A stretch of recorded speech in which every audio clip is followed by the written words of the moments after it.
നമ്മുടെ വണ്ടൂരിൽ നടക്കുന്ന ജില്ലാ സ്കൂൾ കലോത്സവത്തിന്റെ ഭാഗമായി സ്കൂൾ കവാടത്തിന് മുന്നിൽ വാഹനങ്ങൾ നിയന്ത്രിച്ച് വണ്ടൂരിലെ ട്രോമാ കെയർ പ്രവർത്തകർ.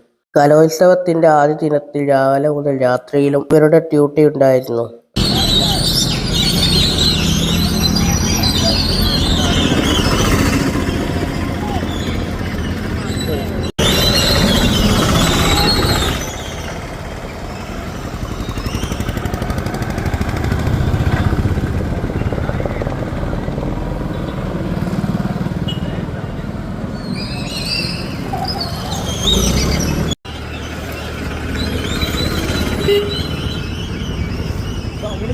കലോത്സവത്തിന്റെ പുതിയ വാർത്തകളും വിശേഷങ്ങളും നിങ്ങൾക്ക് ലഭിക്കാൻ ഫർസീൻ സ്റ്റോറീസിന്റെ ഫേസ്ബുക്ക്, യൂട്യൂബ്, ഇൻസ്റ്റഗ്രാം എന്നീ പേജുകൾ ഫോളോ ചെയ്യുക.